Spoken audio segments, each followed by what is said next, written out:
콩팥병 환자와 일반 인구의 비교를 하는 연구 연문이 있죠. 분명히 콩팥병 환자가 좀 높습니다. 사실 청력 장애가 있는 환자들하고 콩팥병 환자들하고 비교했을 때는 치매 걸릴 확률이 어느 쪽이냐.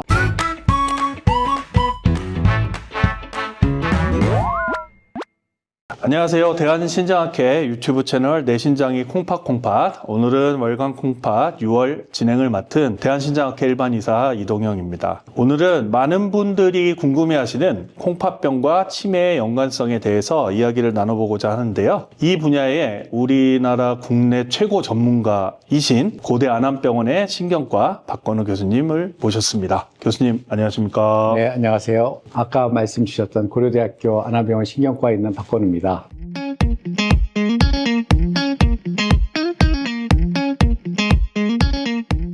네, 지금 사실은 오늘 학회장에 저희가 쳐들어와서 교수님을 붙잡고 지금 녹화를 하고 있습니다. 오늘 대한재택의료학회 이사장님 또 맡고 계셔서 오늘 방금 전까지 지금 강의하시고 자장 보시고 바쁘신 와중에 오늘 함께 해주셔서 감사합니다. 저희가 사실은 환자분들이 외래에서도 굉장히 많이 물어보시는 게 콩팥병 환자들이 이제 치매에 걸리면 어떡하냐, 치매가 무섭다, 또 이제 가족들한테 짐이 될까봐 걱정들도 많이 하시고 하는데, 첫 번째로 드리고 싶은 질문은 콩팥병이 진행하면 치매에 잘 걸리게 됩니까? 일단은 콩팥이 하고 있는 일을 생각해 보시면 아주 간단합니다. 콩팥은 우리 몸에 생기는 여러 가지 노폐물을 제거하기도 하고 또 나가면 안 되는 물질을 잘 잡아서 다시 재생하게 하기도 하는데, 결국에는 우리 몸에서 어떻게 하면 몸의 중요한 물질들이 전신적으로 돌아가게 하느냐에 중요한 역할을 하게 되고요. 그 역할에 제일 많은 수혜를 받는 곳이 뇌라고 생각하시면 됩니다. 왜냐하면 뇌는 전체 혈액의 20%를 가져가거든요. 무슨 일을 하느냐? 에너지를 전달하고 그리고 산소를 전달하고 움직일 수 있게 해주거든요. 그래서 물론 치매가 걸리게 될 위험도를 한번 보면은 치료하지 않고 또 제대로 걸러내지 않은 혈액이 뇌로 가게 되면 뇌는 분명히 고장이 나고, 고장이 나는 그 증상이 가장 대표적인 게 치매 증상으로 나타납니다. 즉 인지 기능이 떨어지고, 이런 인지 기능 저하가 예를 들어서 투석 환자들 같은 경우에는 우리가 흔히 말하는 이제 요독 때문에 일어나는 경우도 꽤 많은데요. 실제로 만성 콩팥병 환자분들이 치매 리스크가 높다는 증거가 있나요? 실제로? 증거는 여러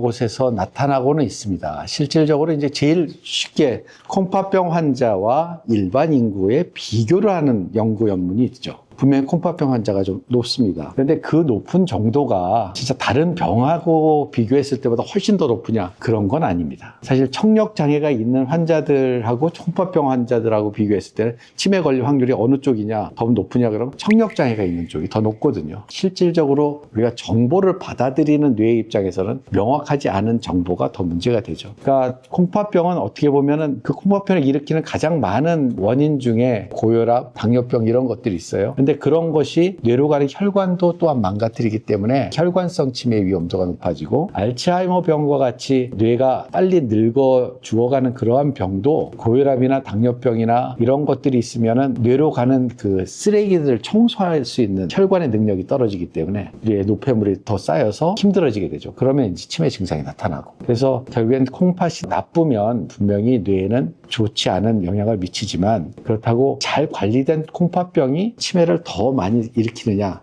전 거기에 대해서는 좀 다시 생각을 해봐야 될 것이 있다고 생각해요. 만약에 콩팥병 환자분들이 치매에 잘 걸리면 제 환자분들 중에 콩팥병 환자들이 많아야죠.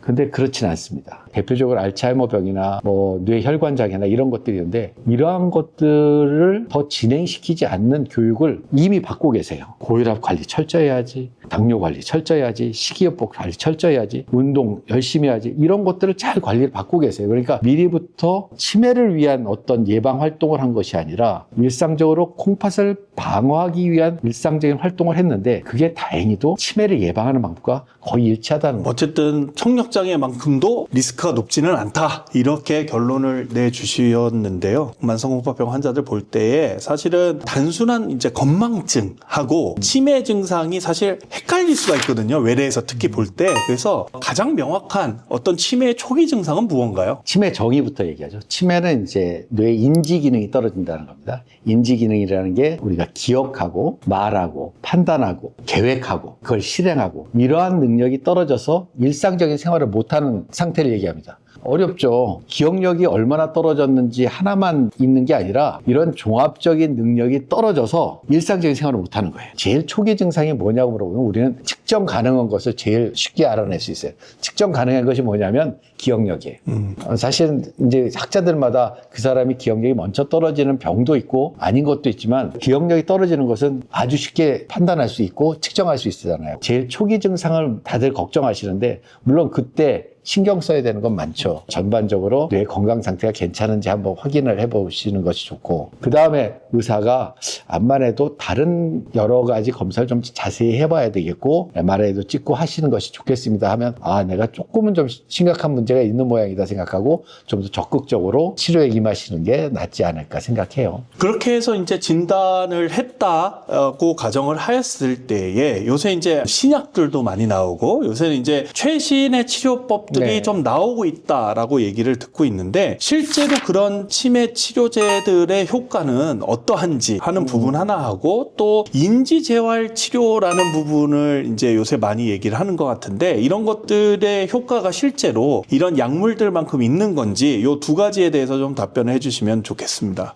약물로 인해서 얼마나 치료될 것인가는 이제 원인 치료와 증상 치료라는 측면에서 봐야 돼요. 저희들이 지금 문제가 되는 것은 소위 뇌 퇴행성 질환이라고 그래서 알츠하이머병, 파킨슨병 이런 질환입니다. 즉 뇌가 병적으로 빨리 늙어가는 병이고 이러한 병들은 뇌에 이상한 단백질, 변성 단백질이 좀 많이 쌓인다고 돼 있어요. 다행히도 이제 올해부터 이러한 아밀로이드 단백질이 끼어 있는 것을 이렇게 빼는 치료도 가능은 해졌습니다. 근데 그건 하려고 그러면 아주 초기 단계의 알츠하이머 병에 해야 되기 때문에 사실은 확실하게 치매 증상이 완연하게 있는 분한테는 사실은 이것은 별로 쓸모가 없다고 해도 과언이 아니고 그래서 요즘 이제 조기 검진을 좀 해보라는 얘기를 많이 하는 거고요. 뇌가 어느 정도 망가졌으면 그 망가진 것을 보충해 주는 거. 그래서 주로 저희들이 지금 쓰고 있는 증상 치료는 기억력을 좀 향상시키는 약들이 주로 사용되고 아니면은 들어오는 정보를 좀 더 명확하게 인지하게 만드는 그런 약들이 있어요. 이런 약들을 잘 조합을 하게 되면 완전히 문제가 없고 뭐 정상으로 돌려드릴 수는 없지만 우리와 같이 생활할 수 있는 이쁜 치매는 만들 수 있지 않을까 저는 생각해요.